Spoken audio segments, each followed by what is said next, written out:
Bonjour à toutes et à tous, bienvenue sur Grand Littoral TV pour cette nouvelle édition matinale en ce mercredi 22 novembre. Voici d'abord vos prévisions météo et le retour du soleil est annoncé aujourd'hui. C'est une bonne nouvelle que l'on a à vous annoncer dès ce matin aujourd'hui dans toute la région. Quelques passages nuageux tout de même pour démarrer cette journée mais qui vont rapidement se dissiper par l'est pour laisser place au soleil, au ciel bleu. Le vent quand même va se renforcer aujourd'hui. Attention des rafales annoncées près des côtes jusqu'à 60-70 km/h cet après-midi. Les températures elles continuent de remonter avec 13 degrés à Saint-Omer, 14 même à Calais ou encore au Touquet. Les prévisions météo complètes c'est bien sûr après ce journal.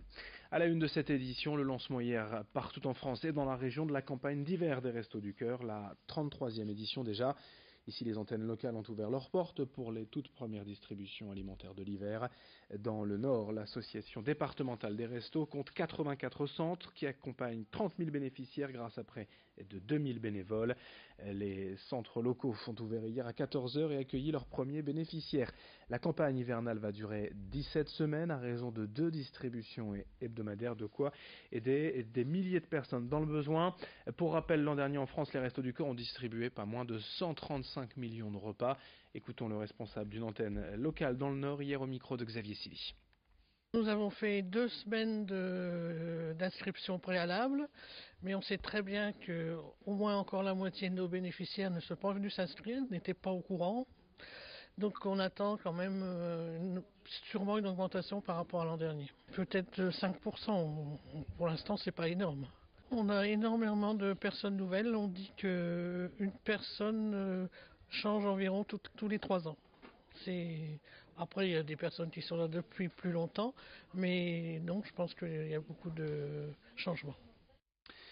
Actualité à Boulogne, le marché de Noël va déménager cette année, un changement notable de quelques centaines de mètres, mais tout de même de la place de l'hôtel de ville à l'enclos de l'Évêché, dans un coin de la vieille ville, diront certains, qui sert d'ordinaire de parking, un endroit surtout moins passant, plus à l'écart, mais la mairie de Boulogne justifie ce déménagement par des raisons de sécurité. L'enclos de l'Évêché est un lieu plus simple à clôturer, donc à sécuriser. Le marché de Noël sera ouvert du vendredi 15 au dimanche 17 décembre prochain avec une dizaine de chalets, des animations tout le week-end. A noter cette année que le jardin éphémère se changera en jardin d'hiver avec la maison du Père Noël et d'autres surprises. On en reparlera bien sûr d'ici là, c'est dans 3 semaines. Écoutez quand même les raisons de ce déménagement avec l'adjoint au maire de Boulogne, Jean-Claude Etienne, au micro pour Grand Littoral TV de Corentin Escaillé. C'est un enclos, donc il n'y a qu'une seule entrée, il n'y a pas plusieurs entrées.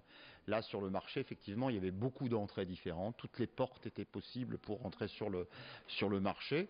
Et donc on avait aussi à certains endroits une difficulté, une impossibilité de maintenant d'organiser notamment tout ce qui concernait le jardin des enfants. On n'avait plus de possibilité de l'organiser. Et donc on a trouvé cet endroit idéal pour non seulement des problèmes de sécurité, mais pour pouvoir y mettre l'ensemble des stands, près de 80-90 stands qui seront possibles d'être montés sur le parking de l'enclos de l'Évêché.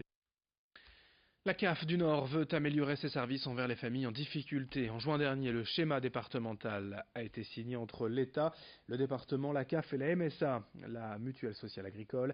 Un plan d'action qui part d'un constat simple. Ici, un enfant sur 4 de moins de 2 ans vit dans une famille bénéficiaire du RSA. 20 000 enfants sont accompagnés au sein même de leur famille et 10 000 sont placés en foyer. Grâce à ce schéma départemental, plusieurs mesures vont donc être mises en place, dont la création d'une maison de parents pour être écoutée et aidée en cas de difficulté, un meilleur accompagnement des familles monoparentales, des solutions de garde adaptées aux emplois du temps des parents seuls, un suivi accru aussi des enfants handicapés avec un dépistage prévu plus tôt dans les PMI. On écoute à ce propos les explications recueillies hier par Céline Huret.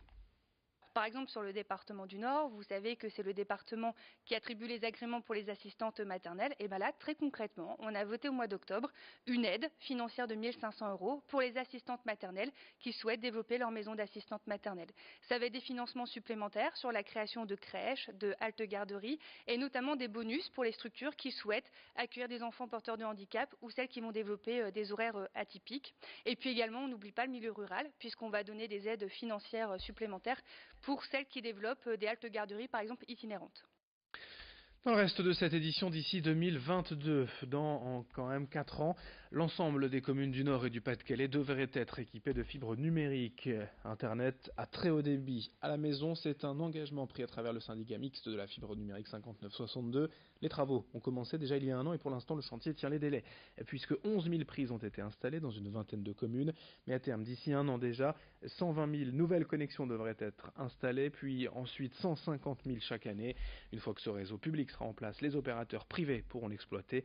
Vous aurez le choix entre 7 fournisseurs d'accès. Retour sur l'avancée de ces travaux, ce qu'il reste à faire avec Christophe Coulon, le président de ce syndicat, rencontré pour nous par Brieux Gorchy. Et il se trouve que des grands opérateurs nationaux ont déclaré leur volonté de créer sur leurs fonds propres des réseaux fibres à très haut débit, fibre optique, principalement dans les zones denses. Métropole de Lille, nous avions aussi Arras, vous avez donc des zones urbaines qui ont été fibrées. Mais il y avait des trous dans la raquette. Et les trous dans la raquette, c'était dans les territoires plus ruraux, moins denses, dans les campagnes. Et donc les collectivités, régions et les 2 départements à l'époque, se sont dit qu'on ne pouvait pas accepter de ne pas avoir de fibre optique, de réseau à Internet très haut débit dans les campagnes. Et donc on a créé ce syndicat mixte dont la vocation est de construire le réseau très haut débit rural. Pour finir sur Grand Littoral TV, ces belles images sympathiques de Marcel et son orchestre de retour à Boulogne, là où tout a débuté à la fin des années 80, pour le tournage de plusieurs clips évidemment décalés. Vous le savez, Marcel sera de retour sur scène à Lille les 1er et 2 décembre, ces 2 dates affichent complet déjà depuis plusieurs mois. Mais pour marquer le coup, les musiciens ont voulu célébrer leurs amitiés avec quelques-uns des membres historiques du groupe, d'autres artistes boulonnais et régionaux, tous invités à participer à ces vidéos. Les clips seront diffusés lors des concerts au Grand Sud début décembre. C'est au Rollmops Théâtre à Boulogne qu'ont été tournées cette semaine ces vidéos. Le journaliste était là bien sûr pour ce petit événement et ont rencontré Franck Von de Castel, l'un des leaders de Marcel. Non, on n'a pas composé avec Marcel. En même temps, je continue à écrire des chansons sur l'actualité, etc. dans un groupe que je mène en parallèle qui s'appelle Lénine Renault. Donc là, on prépare un 3e album qu'on enregistre en janvier.